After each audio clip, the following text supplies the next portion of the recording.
Establishment کو کہہ رہا تھا کہ میں نے تو تالی کے لیے ہاتھ آگے کیا ہوا ہے، دوسرا ہاتھ نہیں مل رہا. اس کا رونا دھونا اور فریادیں ہیں ہی اسی لیے کیونکہ اس کو تالی بجانے کے لیے دوسرا ہاتھ نہیں مل رہا. اور کیا کہتے ہو، مسلم لیگ نون الیکشن سے ڈرتی ہے؟ الیکشن سے وہ ڈرتا ہے جو سلیکٹ ہو کر آیا ہے. اب یہ تالی نہیں بجے گی. الیکشن سے سلیکشن والے ڈرتے ہیں، مسلم لیگ نون نہیں ڈرتی. اور آ کر دیکھو، تم زمان پاک میں چھپ کر بزدلوں کی طرح بیٹھے ہو. مسلم لیگ نون میدان میں الیکشن کی تیاری شروع کر چکی ہے، اور اللہ تعالیٰ کے فضل و کرم سے، آپ سب کی سپورٹ سے یہ الیکشن میں ہم اترے ہیں. الیکشن ہارنے کے لیے نہیں، الیکشن جیتنے کے لیے اترے ہیں. یہ بھی سن لو، وہ جو 2018 میں تمہاری سلیکشن کمیٹی تھی نا، وہ اب ٹوٹ گئی ہے. اب تمہیں فکر ہونی چاہیے. سلیکٹرز گھر چلے گئے ہیں، اور نہ صرف گھر چلے گئے ہیں بلکہ دونوں ہاتھوں سے انہوں نے اپنے کان پکڑے ہوئے ہیں. کل پرسوں میں سن رہی تھی کہ کہہ رہے تھے کہ عمران کا گھر جانا ضروری تھا کیونکہ وہ ملک کے لیے خطرہ تھا.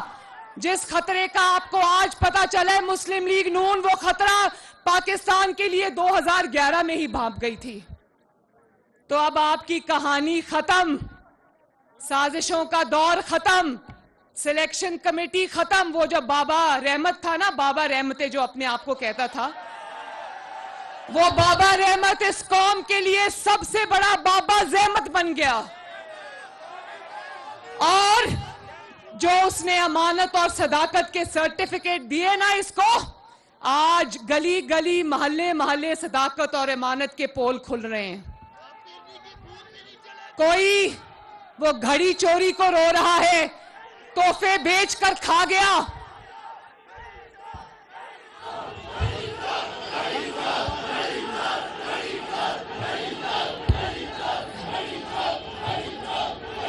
جتنے مرضی پلاسٹر لگا کے بیٹھو، جتنے چاہے ٹانگ پہ پلاسٹر چڑھاؤ، گھڑی چوری کا بھی حساب دینا پڑے گا، اپنی اولاد کا بھی حساب دینا پڑے گا، خانہ کعبہ کے نشان والی تصویر والی گھڑی بیچنے کا بھی حساب دینا پڑے گا، فارن فنڈنگ کا بھی حساب دینا پڑے گا، اور جو آپ کی بیگم صاحبہ نے 5 کیرٹ کے ہیروں کی انگوٹھیاں رشوت میں لی ہیں، اس کا بھی حساب دینا پڑے گا. خود تو آرام سے جا کے زمان پاک کے بنکر میں بیٹھ گیا، عوام کے چولہے بجھ گئے. کیا تکلیف تھی جب 2013 سے لے کر 2017 تک نواز شریف نے بھی IMF کا ایک معاہدہ بھگتایا تھا، لیکن دل میں درد تھا نواز شریف کے، عوام کا درد تھا.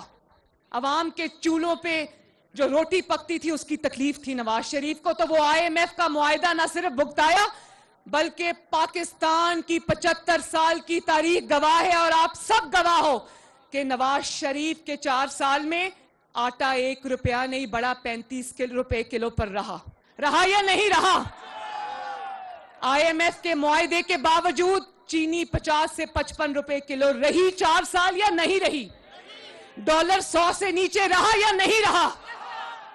اور گھی 140 پہ رہا یا نہیں رہا. اور گروتھ، پاکستان کی گروتھ 6% پہ جا رہی تھی، پچھلے 4 سال کی نااہلی اور نالائکی سے زمین کے نیچے چلی گئی، مائنس میں گروتھ چلی گئی. اور یہ وہی بے حس انسان ہے نا جو جب اقتدار میں تھا تو اس کی قیمتیں کم کرنے نہیں آیا. یہ بالکل صحیح کہتا تھا، بالکل صحیح کہتا تھا، کیونکہ یہ کم کرنے نہیں آیا، یہ زیادہ کرنے آیا تھا، قیمتیں بڑھانے آیا تھا، جس کی قیمت آج عوام کو ادا کرنی پڑ رہی ہے. بنی گالا کا کچن بھی کوئی اور چلاتا ہے، زمان پاک کا کچن بھی کوئی اور چلاتا ہے، کیونکہ اس کا کوئی ذریعہ آمدن نہیں ہے.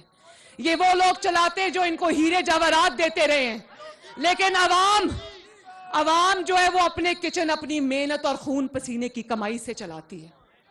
آج اگر ہم چاہیں بھی تو دن رات کی سر توڑ کوششیں کر رہے. میں خدا کو گواہ بنا کر کہتی ہوں، شہباز شریف صاحب 6 بجے کام شروع کرتے ہیں، اسحاق ڈار صاحب صبح فجر کے بعد کام شروع کرتے ہیں، لیکن یہ کوئی ایسی جو یہ 4 سال کا گند اور تباہی مچا کر گیا ہے، یہ 2-4 مہینوں میں ٹھیک ہونے کی چیز نہیں ہے۔ لیکن یقین رکھنا کہ اگر 3 دفعہ جب بھی آپ نے اقتدار دیا، مسلم لیگ نون کو ملک کو ترقی کے راستے پر ڈال گئی۔ یقین رکھنا کہ انشاءاللہ تعالی وہ وقت بھی آئے گا۔